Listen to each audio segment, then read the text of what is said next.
This is Podcast Portugal with Justin West. I'm really happy and excited here to be talking to a new podcast guest. It's a subject very close to my heart and very close to my home family life. And I'm sure many of you are going to find this podcast extremely helpful. I'd like to welcome Helena Sales from Portugu.easy. Helena, did I pronounce your name right correctly? Almost, yeah. Good morning. Thank you for having me. It's actually Helena. I think we can start by there because, well, the first thing to note is that we don't really pronounce the H in Portuguese. So, yeah, I think most English speakers will say my name more like Helena. But you will notice that in Portuguese, you barely pronounce the H. So we will say words like happy instead of happy. Hotel is a one that I get quite often. Hotel. Yeah, hotel. Yeah, helicóptero, Hugo, and things like that. So yeah, even myself, even if I spend most of my days speaking in English, I always struggle with that. So yeah, totally really? understand that my name will be. So I always have to think. That's amazing. I never thought of it from that perspective because I'm guessing you're getting the repetition of saying and speaking in English. So do you have to swap between being in an English mind and a Portuguese mind? Yes. So because I teach and I have my account on Portuguese, I always I do the explanation in English, but then I have to speak in Portuguese, right? So we spend the whole day going from one language to the other. And if I'm not very focused, or maybe on the days when I feel more tired, it's easier to forget some of the rules. Happens to me many times when I want to make the difference between earrings and hearings. And words like that. So yeah, it's especially if I'm talking to a student, then it's more complicated because I am the teacher. I am supposed to not make the mistakes, but well, it happens. Oh, it happens, as I could say. Happens. And so tell me, Eleanor, how did you get to... I basically discovered you on Instagram. I'm always searching around for good and easier ways for me to learn Portuguese. I've been in Portugal now for 12 years, like many of my guests probably know already. And I am particularly not gifted auditory. I'm not a great auditory learner. I'm more kinesthetic and a little bit more visual. So I really struggle with language. It's quite possible that that's a common factor with many English speakers, so the predominant language being English. So how did you get into this? How did you start Portugu.easy, Instagram, and how did you get into teaching Portuguese, teaching language? So there was a few, some time ago when I lived in the UK for a semester when I was doing my studies, and I was looking for ways to make some extra money as a student, and I signed up on a platform online to teach Portuguese. There is a big community of British people in the south of Portugal, so I thought maybe I will have some students, some people interested to learn, and I did. So I started like that. It was my first time teaching, so I was a little bit nervous, but I think in the end it was going all right. But then I went back to Portugal. I found a job in a different area, but I really like to teach, so I said, okay, maybe I can combine this and I can continue teaching as part-time. And I kept going. I was teaching on the evenings and on weekends. Came to a point and I thought, okay, maybe I could take a step forward, change a little bit, because most of my students, and I think this is an important point, is that they were always asking me how could they learn offline, like if they were not on camera with me learning Portuguese, what they could do to learn more. And obviously you advise the same things as in other languages. You say you can try to listen to music in Portuguese, watching movies, but they all were saying to me the same thing, which was, yeah, but if I look it up, most of the things I found online, it's Brazilian Portuguese. Mm. And obviously it's the same language, so you will be obviously able to understand the Portuguese if you learn Brazilian Portuguese, but you will notice indeed that there are a lot of differences on pronunciation of words, and even some words we use for certain things, how we call some objects, it's different.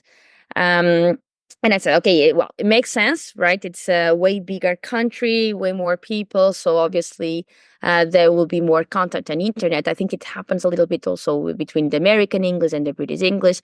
So I said, oh, maybe I could start doing something about it and share a little bit Portuguese from Portugal words every day so people can follow up and at least have something to listen to, even if it's just like a very, very short video every day, at least to keep it going, and not just focus on Brazil Portuguese. And that's how it started. It's just a way to do some alternative and to give people something that they can do when they are not with me. Obviously, it started to be something for my students in the beginning, but I think like it just increased, and now it's reachable to more people because that's also what I want.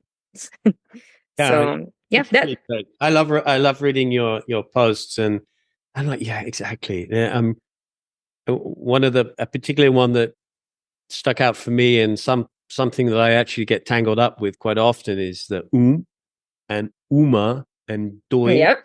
and duas. So often I'm in the supermarket and I go a duas sacos, faz favor. And then I'm like, oh, is it supposed to be dois or duas? And so, can you explain that a little bit? Some tips there.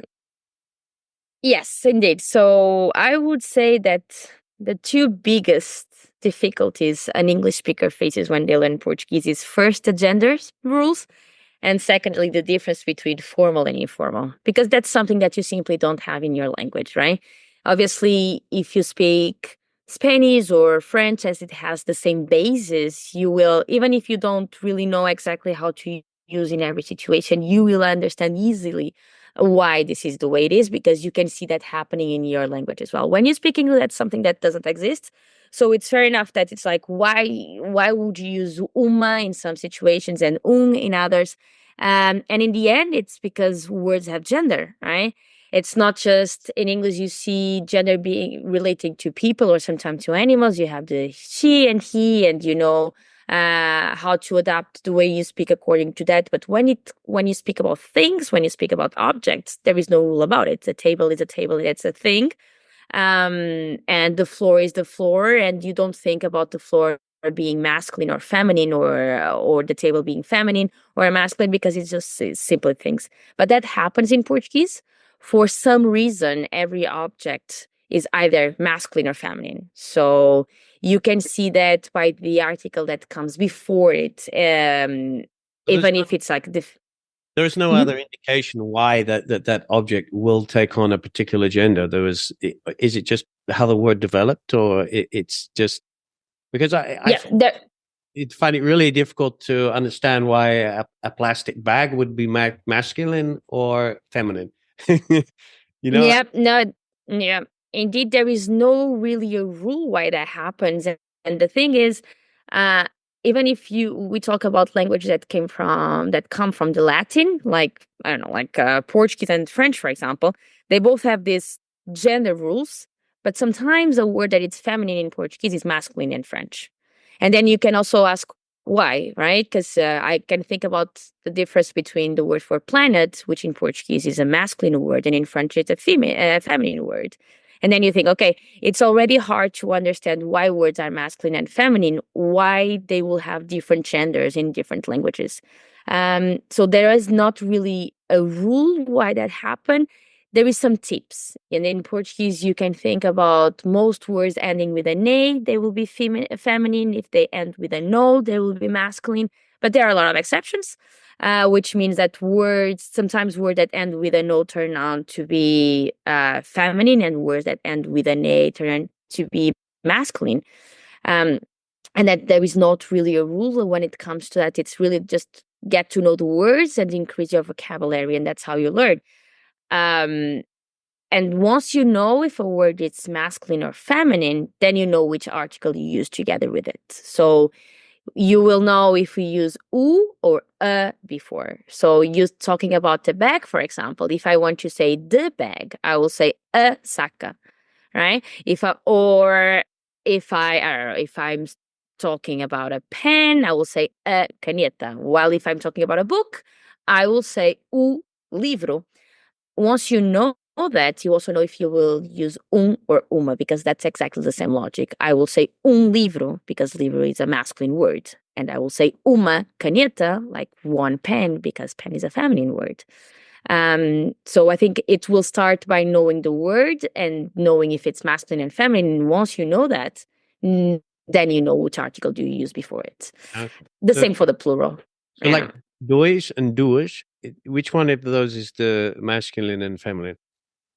So dois is masculine, the Okay. same as So you say when you just say I like when you dua. learn the numbers. Yeah, exactly. When you learn the numbers, it works a little bit like this. When you learn something for the first time, most of the times you will learn in the masculine, and then you learn how to adapt for the feminine. Basically how to construct the feminine out of the masculine. So you learn how to count, for example, like if you think how you count in Portuguese, you just say dois, três, quatro, cinco, etc. But then for the first two numbers, you have to keep in mind that there are two versions. You say uma, dois, duas, and after you just have one gender. After you say três, quatro, cinco, just in one way. Okay. So, yep, makes a little bit more complicated, I imagine. But at least it's just in the two first numbers. It's not in all of them. So if I was a visitor, say, coming to Portugal, what and I really wanted to sort of get by, asking a few questions, directions, and restaurants. What would be the way I'd go about it? How would I go about learning? Would I get a book? Would I go online? Or obviously contact you? What would be the best? What would be some nice critical and key phrases and words that I could use? I think, well, really depends on your goals, right? I see from my students people are very different. First, they are different on what they want to learn, and they are also different in the way they want to learn. I have some students that they really like to do grammar exercises. They like to learn what it's a noun, how to combine adjectives, and all the grammar rules and doing exercises. And they ask me to send them exercises so they can follow up with the rules. And on the other hand, there are people that just say like, I don't really love languages and to learn, but I really want to be able to speak with the Portuguese whenever I'm visiting Portugal. So they go, what is like the basic things? How can I just, order a coffee or introduce myself, talk a little bit about myself? And I think the first step will be you to understand exactly what you want. Will you want to be fluent or not? Will you want to just focus on speaking, or do you want to be able to write like a full letter? Once you know that, I think the strategy will be different. Because if you're just looking for a way to be able to speak to a Portuguese whenever you come to Portugal, I think you should focus on the speaking and listening, right? You don't really need to spend your day doing grammar exercises on a book. Because you'll be there for a short time. You will focus on learning quicker, and put yourself in uncomfortable situations. So listening is something. It's very important. It's by listening other speakings that you learn how to speak.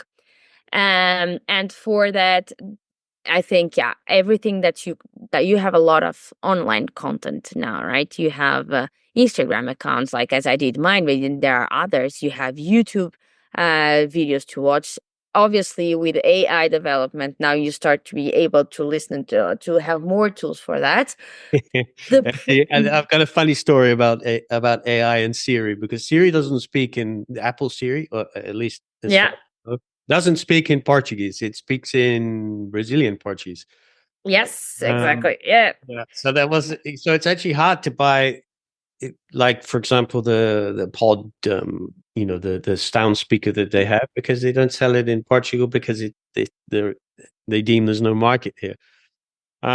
Yeah, it happens. I remember. I mean, it was not just one or two students of mine. And in the first lesson, I used to ask, "Oh, but have you ever learned any Portuguese?" And they say, "Yeah, online." I ask right away, "Is it European Portuguese?" And they say, "Yeah." And then we start, and they say, "Okay, let's just say good morning," and they say "bom dia," and I'm like, "Okay, Idea. it's not. Yeah. That was not." Because it's also hard if you have no idea about the language. It's hard to know if you're speaking European Portuguese or Brazilian Portuguese because you don't know. So you'll just believe it. Sometimes the AI and the internet will tell you something that they will tell you, yeah, it's European Portuguese, and then it's not. So indeed, that is a struggle. And I think it's something that is changing. For example, Google Translate recently added European Portuguese in these options. It's not always accurate. It's not always correct. But I think it's a step on that direction because for years it was just possible to translate from English to Brazilian Portuguese. And now you can actually choose which Portuguese do you want your sentence to be translated to. Yeah. Um, so yeah, I think indeed everything that is online, you must be careful with it. You have to be aware of, I mean, that this can happen. But then again, listening is very important. It doesn't matter if it's Brazilian Portuguese or European Portuguese. I think if you just want to go straight to the basics, you should put yourself in contact with Portuguese daily. It's not just You should. once a week speaking. Mhm. I think it's one of those things that I feel that it's quite respectful if you go to another country, that even if you're going to fail miserably with the pronunciation or even with some of the words, that you must try to make the effort to speak in another language. I really believe that, because in Yeah. Portugal, everybody's super nice and they will help you out. They realize it's your, but I feel like secretly they're like, it was so nice that he was trying to speak to me in Portuguese, you know? Do you get that? Do you feel like, as a No, indeed. speaker, that you Yeah. feel like I'd much rather people make the effort than expect me to speak Yeah. in English all the time?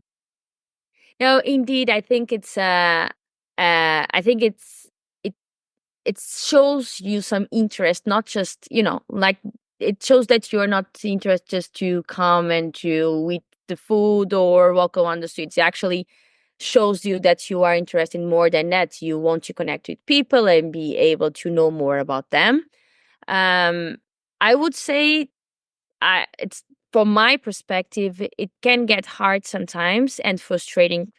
For the experience of my students, for example, they come to lesson. They said, "Yeah, I went to Portugal and I went to this bakery store and I spoke in Portuguese, but then they realized that I was not Portuguese and they quickly changed to English, and then they get frustrated." And I'm like, "Yeah, I understand that because people do that. If you go and you order your coffee in Portuguese, but by some reason you say something wrong on your sentence, people realize, oh, you're not Portuguese, so they will themselves speak English, and that can be frustrated for the person who is trying to speak Portuguese.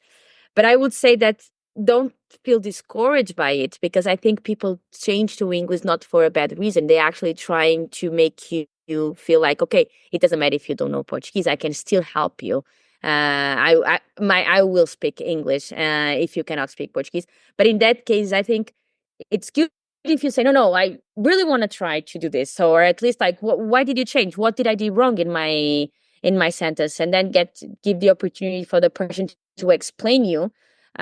Because I understand, like, yeah, as I said, for my students, they sometimes say, yeah, Helena, but you told me to speak Portuguese in that store, but then they realized I was not Portuguese or my Portuguese was not good enough. And they did not continue the conversation in Portuguese. And I think it's important that you realize that it might not have been for a bad reason. And you just need to be comfortable to say, I know, sorry, Portuguese is not my favorite language, but I really would like to continue this conversation in Portuguese because I'm learning or I'm practicing, and this is something that I'm interested in. Um, but yes, I agree with you. I think it shows an effort, and it shows that you are interested in more than just, well, the basic, let's say. Um, I think at least, well, in Portugal, we learn English from a very early age. I mean, more young generations, not so much the generations before. So I would say if you go to the big cities, you will always find someone able to speak English, which in a way it's a good thing because it helps you in communicate if there is something that you don't know how to say in Portuguese. On the other hand, makes it more complicated because whenever you feel that you don't know what to say, you know that you can shift to English and someone will help you out. Maybe if you were in a place that people will say, well, I have no idea how to say this in English, I don't know English, then you have no other choice than really learn how to say that in Portuguese. So I think you can see the two sides of the coin in here. It's also good to be with someone unable to speak English because then, I mean, if you really want to learn Portuguese, that's the only option you have. Yeah, yeah. I mean, I find like, yeah. I mean, it's such an interesting thing, and I actually have friends that sort of from lots of different areas of Portugal. So at the moment, we're living in the Alentejo, and I've noticed a lot of different things that go on with the language here. Like there's something called, if correct me if I'm wrong, but it's andando, um, Uh-huh. where they continue with the word. They say the verb in a different way, like it's continuing. Um, and I have some friends in Porto that that speak much different to my ear as well than, say, for example, in the Algarve. When I first moved, I lived in the Algarve, and Algarve in Lagos was much different. Um, Yeah. so how I mean, how many different regional accents do you get in Portugal? I know coming from the UK, virtually you can go from one town and go 10 miles down the road to another town, and there will be almost a completely different accent in regionally in each town. Is that similar in Portugal, or can you sort of divide the country up into sort of larger areas with different accents or predominant? Um, well, I think there are differences that it's easy to understand. I mean, whatever, it doesn't matter if you're a foreigner or Portuguese, you will understand some differences. I would say that the Portuguese from the main island is very different in terms of pronunciation, not in terms of grammar or vocabulary, that it's the same, or, well, at least the differences are not that big. But in terms of accent and pronunciation, there's a big difference between the Portuguese from the mainland and the Portuguese from the islands. That it's, especially Azores. Even to me, back in university, we had a lot of people coming from the islands to the mainland, and it was the first time that I was having a full conversation with someone from Azores, and I was like, okay, some of the things she said, I didn't really understand. So I think this is the biggest difference. And then you have the differences if Portuguese is your main language. I am from the north, right? And if I'm talking to someone from Lisbon, I can immediately understand. At least I might not know exactly if they are from Lisbon on one of the cities around, but I understand right away that not from the same region as I am. Okay. Are Uh, you from by in Braga or Coimbra region, or because I am from the Porto area. I'm from Yeah. Porto? Because wasn't the original Portuguese language from Coimbra? Am I right? Coimbra, yes, exactly. So well, it's just like the base model, the standard way of the language is it's from Coimbra. Now change a little bit for the Lisbon, also Mm. as a capital city. Uh, but yeah, you could see the differences in the books, some of the differences. So uh, I don't know if you buy a Portuguese book to learn Portuguese, right? You will find if you read the text that they have, there are a few tips that tells you if it was written by someone from Porto or from Lisbon, for example. Okay. The use because we have different words. Everyone knows what the other mean, but I can think about the way we say like sports shoes, like training shoes in Lisbon, and I think south area people will say tennis, Yeah. and in the north we call it zapatilhas all the Ah, okay. time. Yeah. So if I'm reading a text and I say, yeah, and then I took my tennis, I know exactly that was not written by someone from the north. Otherwise, we could say then I grabbed my zapatillas because that's how we call there. So yeah, I again as a Portuguese person, if someone is from a different area than me, I understand. Not different city. I mean, I don't really understand if someone is from Braga or Guimarães or Famalicão just when they speak. That I don't know. I think it's pretty much the same thing. But region wise, I can easily understand if someone is from the north or from the south. Yeah. When you're for a foreigner, I don't think that difference is so obvious. Mhm. But I would say that you can get the differences between the Portuguese from the mainland and the Portuguese from the islands for sure. Yeah, it's really interesting. There are some areas, there's some accents in the UK that I literally can't understand. I mean, my accent Yeah. isn't really even an English accent anymore because I went to an international school and I've lived abroad in different countries and spent very little time in the UK. And I tend to speak in a sort of weird, I don't know, sort of mixed between South African and American and all. I don't know Yeah. why that happens to people's voices and accents, but it does. Um, yeah, so those areas of the UK, I have no idea what they're saying a lot of the time. You have to slow it down and it's really funny. So explain to me what is andando? Explain to the listeners how do you explain andando in Alentejo? Okay, so andando comes from the verb andar, right? Uh-huh.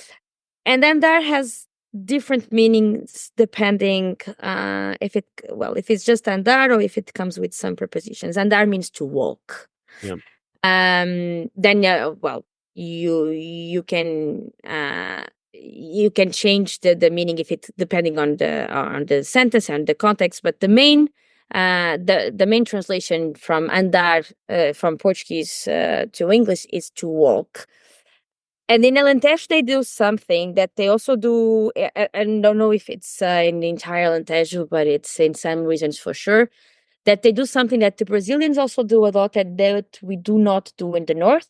Hmm. We call it gerúndio, which is, if I try to explain this in English, is the ink in English. You know that there is a difference in English if you say like I eat chocolate or I am eating chocolate, right? Okay. If you say this ink, in the end means it's something that you're doing right now. Like an action. So that connection, yeah, that it's at that specific moment. And then that in Portuguese, there will be. So okay, so if you say I eat chocolate, you say eu como chocolate, and that's always right. Like you can say like eu como chocolate todos os dias, every day. I eat chocolate every day. But then if you say like I'm eating chocolate right now, you either say eu estou a comer chocolate, eu estou a comer chocolate, I am eating, or you can say eu estou comendo chocolate. Okay. And this endo that I did in the end, that's what we call gerúndio, and that's exactly the same thing that you have as ando in the verb andar. So if I say I walk, you say eu ando, and that's what happens in the entire country. Like how people say in the entire country. To say I walk every day, they say eu ando todos os dias. But if you say I am walking, if you come from a more northern region, you will say eu estou a andar. Eu estou a andar. More in Alentejo areas, and in Brazil as well, people will say eu estou andando. You see, and this endo that you have in the end is this ink that you also have in the end of an English word. And then even if we don't say it in the north that much, we know exactly what it means. It means that it's something that you're doing right now. You see? We call it gerúndio. Then people can look it up. It's gerúndio. It's how you put the verb to describe an action that is happening right in this moment. But be aware that we have two ways of doing this. We either use gerúndio as andando, or we don't, and we say andar as we do in the north. So to say I am walking, you can say either eu estou a andar or eu estou andando. Both will mean that it's something that is happening right now. Right. Well, Helena, this has been absolutely fascinating. I really wouldn't mind doing this again at some point in the future. You explain things very, very well. And thank you so much for your time. It was really, really cool. It was so interesting to hear all about the Portuguese language. And you explain everything so well, so clearly. And how would the listeners be able to reach out if they want to further their Portuguese learning? Thank you. Well, it was really interesting and quite crazy how time passed so fast. Yeah.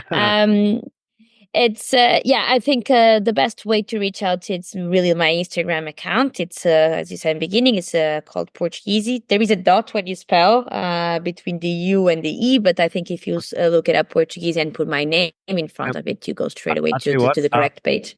I'll leave a link in the show notes, and I'll also put a link on the Portugal Podcast Portugal website. Sounds good. Yeah, I think it's the best way. We always have a look in the chat. Me and a friend of mine, we also was part of this project. So indeed, we run courses, everything from like beginner courses, introductory courses, short courses. Is there a particular format you run that you would like to tell everybody, or? We do. We have a few courses recorded that people can access online, but we also do tutoring 101.